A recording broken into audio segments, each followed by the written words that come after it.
Hello. Today we are going to quickly discuss a chess tactic called the fork trick. This is a really important tactic to know because it happens in lots of positions, especially in scholastic tournaments at a beginner to intermediate level. This tactic allows one side to sort of unexpectedly gain control of the center part of the board. We will start by looking at this position, which is called the four knights opening. Here, there are a couple moves that are pretty good for white, but probably the most popular move is bishop to c4, and this move is actually not very good. This appears to be a nice developing move, bringing the bishop to a square where it controls the center and threatens the weak f7 square, but in reality, the move bishop c4 allows black to do the fork trick. If you want to try to figure out what the fork trick is on your own, you can pause your video and try to find a strong tactical move for black. The fork trick begins when black plays the move knight takes e4, which is definitely black's best move in the position. Now, it looks like black has just sacrificed their knight for a pawn. It looks like white can simply take black's knight. But here black has a strong follow-up move. If you haven't seen the fork trick before, this would be another good time to pause your video and find the strong follow-up move for black. Black will play the move pawn to d5, forking the white pieces. The pawn attacks the white knight, and the pawn attacks the white bishop. The pawn is defended by our queen. This is why it's called the fork trick. Black sacrifices a piece, but now black is forking the two white pieces and is going to get either a knight or a bishop back. We'll look at a couple things that white can do here. One thing to notice already is that at the moment black has two pawns in the center. White's central pawn has disappeared as a result of this. So no matter what white does, black is going to be left with a good position, a better position in the center part of the board. Now, if white plays kind of a routine move, like, say, castling, now black can capture either white piece. Let's say we take the knight, and now black is actually a pawn up. Both sides have lost a knight, but white also lost their central pawn, and black still has two central pawns. This would be very bad for white to be a pawn down for no reason. So we will back up two moves. Here, white needs to recognize that they are going to lose a minor piece no matter what, but they should try to get a pawn for it, and that will restore an equal position in terms of material. So there are a few ways for white to get an equal position. One would be to use this bishop and just capture the pawn right away.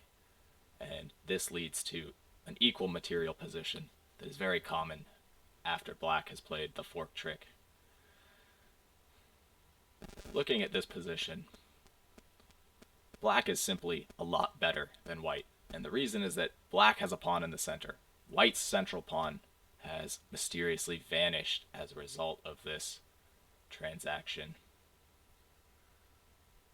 In this position, black is also ready to develop the rest of their pieces pretty much immediately, depending on what white does, whereas white still needs to make another pawn move in order to get this c1 bishop into the game. So this position is simply much better for black. Let's go back and see something else that white could do. Probably the best move for white here is to take their bishop and put it on the d3 square, so that when black captures the knight, now the bishop will capture the pawn. And the computer says that this position is about equal, but just looking at it from a human perspective, at the moment, it still looks like black has a better position than white, because black has a pawn in the center and is ready to develop and castle. White does not have any pawns in the center yet and is not ready to develop their c1 bishop. So this is simply slightly better for black.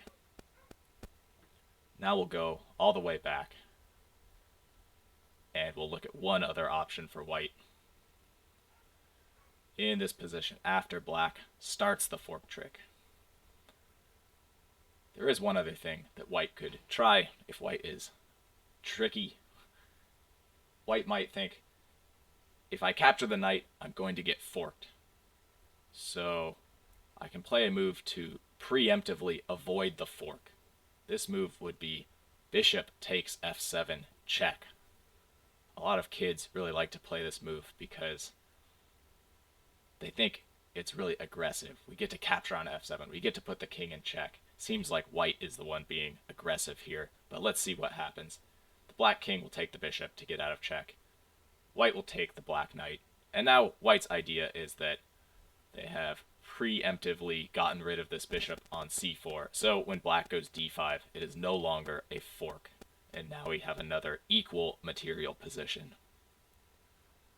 But this position is actually even worse for white than the other ones that we looked at.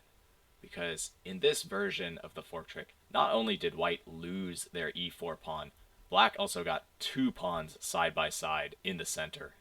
In the other positions we looked at, black only got 1 pawn in the center. Here we have both central pawns, and white's center pawn has been removed. It is true that black's king is a little bit weak. So the move I normally see people play in this position is knight g5 check. But now the king can go to a very safe square, g8. And this position is simply much, much better for black. Once again, black has 2 pawns in the center against none. Black has really easy development of their remaining pieces. And black also has a really big tactical threat here. If you want to pause your video, try to find black's threat.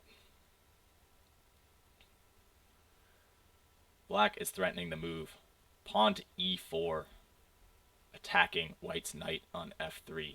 And the knight on f3 is doing a very valuable job. It's guarding the knight on g5 against the black queen. So black is threatening to go pawn e4 on the next turn. And if the f3 knight moves, then we will simply take the knight on g5. So this is another thing that could happen after the fork trick. In all of these positions, the main thing that we see is that white's control over the center is significantly reduced. Black is left with a center pawn. White does not have a center pawn. And in all of these positions, black has achieved a slightly better position than white